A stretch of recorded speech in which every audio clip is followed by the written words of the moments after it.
will God heal my sickness? దేవుడు నా అనారోగ్యమును స్వస్థపరుస్తాడా? In the book of Exodus 15:26, నిర్గమకాండం 15వ అధ్యాయం 26వ వచనంలో I am the Lord that healeth thee, it is written. ఇక్కడ రాయబడిన మాట, నిన్ను స్వస్థపరచు యెహోవాను నేనే. One of the many names given unto the Lord of the Bible is Jehovah Rapha. Bible గ్రంథంలో దేవుడికి పెట్టబడిన పేర్లు అనేకమైన పేర్లలో ఒకటి యెహోవా Rapha. What does it mean? అంటే అర్థం ఏమిటి? God is the healer.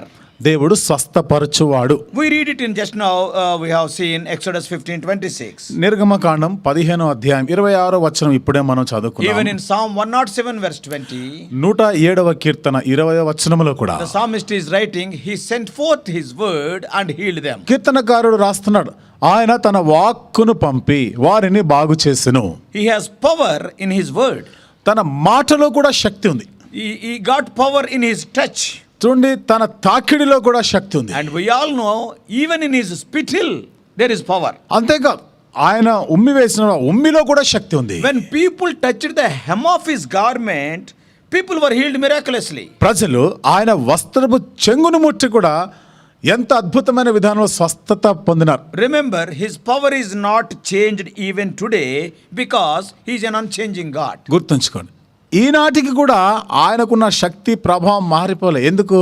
ఆయన ఎన్నడూ మారని దేవుడు. During his earthly ministry, Lord Jesus Christ healed people of almost all kinds of diseases. చూడండి, ఆయన భూమి మీద తను సేవ చేసిన దినాలలో యేసుక్రీస్తు ప్రభువారు దాదాపుగా అన్ని రకాల రోగగ్రస్తులని బాగు చేసినాడు. Some people are having genetic diseases. కొంతమందికి చూడండి, వారికి వంశపారంపర్యంగా వచ్చినటువంటి ఆ పుట్టుకతోనే వచ్చినటువంటి రోగాలు ఉన్నాయి. Some people are lame from their birth. Some people are blind from their birth. కొందరు పుట్టుకతో కుంటి వాళ్ళుగా ఉండినారు, కొందరు పుట్టుకతో గ్రుడ్డి వాళ్ళుగా ఉండినారు. Lord healed them.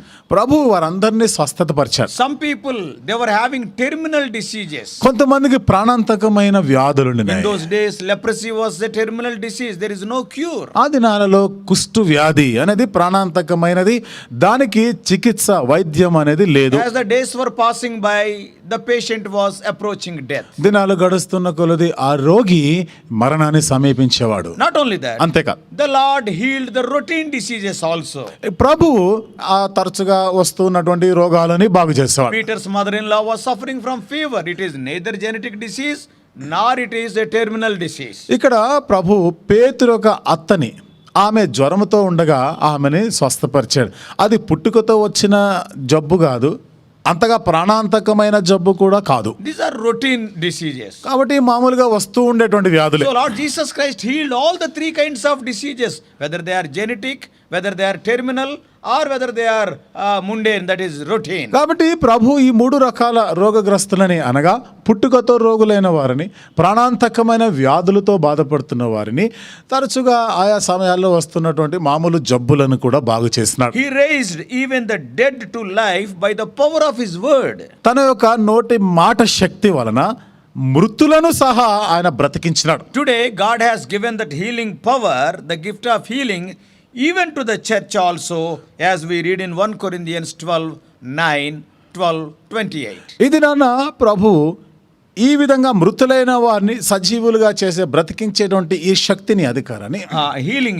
స్వస్థత పరిచేటువంటి ఈ అధికారాన్ని, ఈ శక్తిని ఆయన సంఘానికి కూడా ఇచ్చినట్లుగా క్రొత్త నిబంధనలు మనం చూస్తున్నాం. In 12th chapter of 1 Corinthians, కొరింథీయులకు రాసిన మొదటి పత్రిక 12వ అధ్యాయంలో verse 9, 9వ వచనంలోను, verse 28, అలాగే 28వ the వచనంలో gift of healing is there. స్వస్థత వరమును ఇచ్చాడు. Since our bodies are mortal and corruptible, మన దేహములు మర్త్యమైనవి, క్షయమైనవి కాబట్టి, despite healings, once again we are going to die one day, though we are healed. స్వస్థత పరచబడినప్పటికీ ఒక దినాన మరలా చనిపోతాం. Now the present question is, ఇప్పుడు ప్రశ్న ఏమిటిదంటే, when I am sick, will God heal me?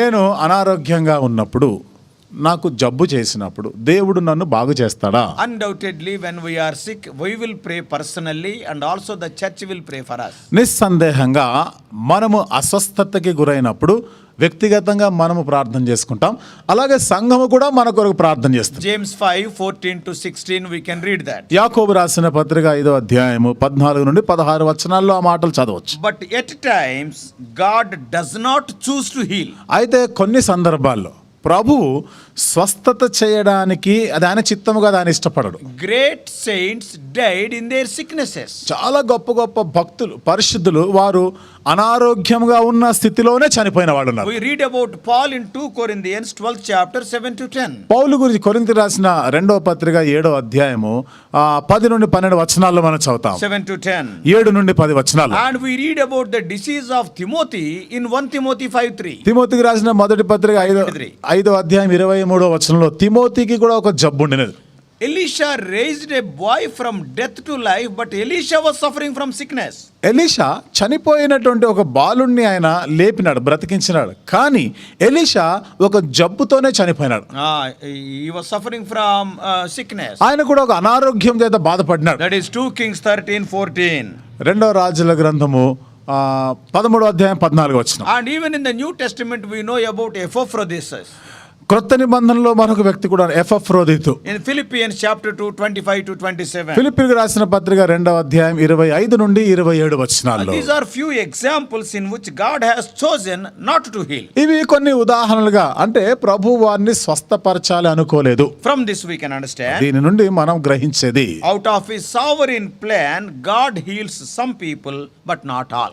దేవుని యొక్క సార్వభౌమమైన ప్రణాళిక సంకల్పం చొప్పున కొందరిని ఆయన స్వస్థపరచాలనుకున్నాడు, అందరినీ కాదు. And he knew what is good for us. మనకి ఏది క్షేమం, మనకి ఏది మేలుకరమైనది అనేది ఆయనకు తెలుసు. That is what Romans 8:28 says. అది రోమీయులకు రాసిన పత్రిక 8:28లో. Even today you may be seeing many God servants and many great believers, they are suffering from serious ailments. They are not healed. ఈ రోజు కూడా మీరు చూస్తూనే ఉంటారు, ఎంతో మంది గొప్ప గొప్ప దైవ సేవకులు అనబడేవారు, గొప్ప గొప్ప విశ్వాసులు, వారు కూడా తీవ్రమైనటువంటి అనారోగ్యానికి గురై ఉన్నారు, రకరకాల జబ్బులతో బాధపడుతున్నారు. వారేం బాగా అవలే. Our job is to pray. మన పని ఏమిటిదంటే ప్రార్థన చేయడమే. Whether to heal or not, it depends on the sovereign will of God.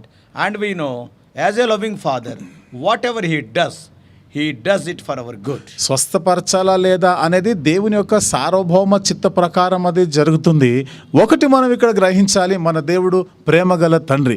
మనకి ఏది క్షేమం, మనకి ఏది మంచిదో ఏది మేలైనదో ఆయనకు తెలుసు, అది జరిగిస్తాడు. If God heals you, that is well and good. ఒకవేళ దేవుడు నిన్ను స్వస్థతపరచాడా, అది మంచిదే. If God won't heal you, ఒకవేళ దేవుడు నిన్ను స్వస్థపరచకపోతే he will give you the needed grace to bear that sickness. ఆ అనారోగ్యాన్ని భరించడానికి, తట్టుకోవడానికి కావలసిన శక్తి, కృపనిస్తాడు. That is our God. అది మన దేవుడు అంటే. He is a gracious God. ఆయన కృపగలవాడు, దయగల దేవుడు ఆయన. God bless you all. Please subscribe for more spiritual messages to the YouTube channel John Victor Telugu Messages.